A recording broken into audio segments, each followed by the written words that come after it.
Well, like, so it's a very, very snowy day up here in the Highlands. Has been now vast majority of last night and all today, and it's not exactly ideal to work in. That's for sure. But that said, the joys of agency work can't really catch a break at the moment. Never ending.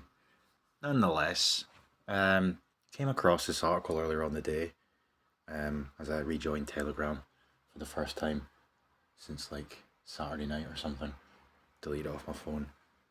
Um, and I posted this article earlier on, and I've been trying on and off all day to try and find the video. That's proving somewhat difficult. I'm sure it's probably out there, but I haven't been able to find it. Nonetheless, I'm not really focusing too much on this article overall. It's just I want to really point out something that, yeah, you could make the argument and preaching to the choir here. Of course, I am to a certain extent, if nothing else, but it has to be said.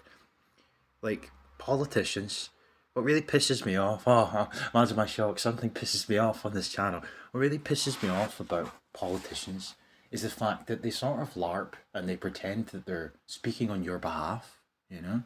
You vote them in and they'll speak on your behalf to deal with the real issues. When realistically, all they're ever doing, all they ever have done, and all they will ever continue to do is simply speak for you. They speak for you. They get voted in on platforms that are completely different to what they then say after the fact. In a Scottish context, for example, the SNP, they never shut up. They forever bang on about independence, air quote unquote, and the European Union. Okay? And then they get in, and then they yam it on about stuff like this, or climate change, etc. And of course, it's included within their manifesto, but nobody really reads that. Okay, they don't stand at the podiums and their platforms during election cycles and bang on and on and on and on and on about the bullshit that they start to speak about after they're voted in. They're voted in by speaking about totally different issues, and then when they are voted in, boom, the mask slips. So it says here, right, that the UK government is apparently in ongoing positive talks over a Scottish-specific visa. QCAB Stewart has said in an exclusive little interview with LBC, despite the fact that just a month ago the UK government had ruled out this concept. And it says here that immigration remains a reserved matter for Westminster, but the Scottish government is looking at routes to increase migration north of the border. And then in this bit here she goes, obviously I would prefer it if immigration was devolved to Scotland, but in the meantime, I've had initial very positive meetings with the new equivalent ministers in the UK. I am asking for sort of, like, I suppose, a rural visa, but also a more Scottish sort of, like, bespoke visa, so that we can match the jobs that we require in Scotland and attract those particular people. That is ongoing work with the UK government, and it's very positive at the moment, apparently. Then it says here, just reiterating what I said earlier, just last month the Home Office ruled out a specific immigration route for Scotland, telling the BBC we're not considering a Scottish visa system at all. She made the claims as she announced the expansion of Scotland's migration service, which offers information and advice for people and employers to navigate the immigration system. Isn't that progressive and sweet? Then she says here, this is why I wanted to find the video, right? This little section here. The Equalities Minister cited population decline and then goes on to say, and a skills gap as reasons why the migration service and a bespoke Scottish visa are necessary. Right? And then there's like no elaboration on the population decline aspect of this at all. And that's why I wanted to find the video.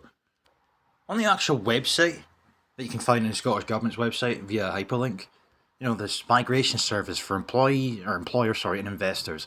Scotland has a well-deserved reputation for being a great place to work and do business. Whether you're an established employer in Scotland or an overseas investor wanting to do business here, Scotland's migration service is here for you. If you're interested in hiring international workers or making the most of the investment opportunities Scotland offers, you'll first need to understand the UK's immigration system. We'll take you on a journey to understand how business immigration works in the UK. You'll find the information you need to be able to expand or grow your business in Scotland. The immigration system is for people who want to come to stay and work in the UK. Businesses that want to hire international workers or international investors who want to invest in the UK. Isn't this beautiful? They're really putting the effort in here.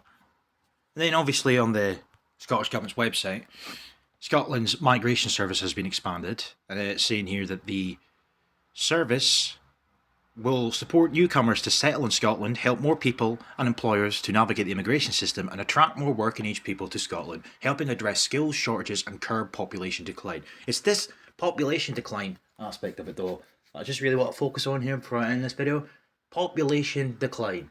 Okay, so they're putting everything within their, but they want their rural, what's it called? The rural visa pilots. They want a visa pilot in itself. They want devolved immigration powers. They want, or they've invested in updating their migration service, etc. And there's always references to population decline. What does that mean? What does that mean? Well, Scottish people are not having enough children. The population, therefore, over time will begin to age. And as a consequence of that, we need people to come in to make up the shortfall. We need people to come in to replace the people who would have been born had Scottish people been having enough children. So, like, it's so in your face 24/7, population replacement. Okay, like, this bullshit about it being a fucking grandiose conspiracy theory is what I find the most insulting to my intelligence. I mean, this is not some far-right conspiracy theory when they're saying it clear as day with every single day that passes, every single investment that is made, every single policy that is put forth and or suggested, and every single agreement and proposal that comes into fruition. It's the same thing, the same excuse, 24/7. We need this or we need that because of population decline. And bear in mind as well, which I find very questionable, this comes at a time where, for example, there's housing emergencies all up and down the country. Multiple councils have declared housing emergencies. I mean, how could that be possible if the population is declining? What they really mean here is replacement migration. Okay? Clear as fucking day. Peace.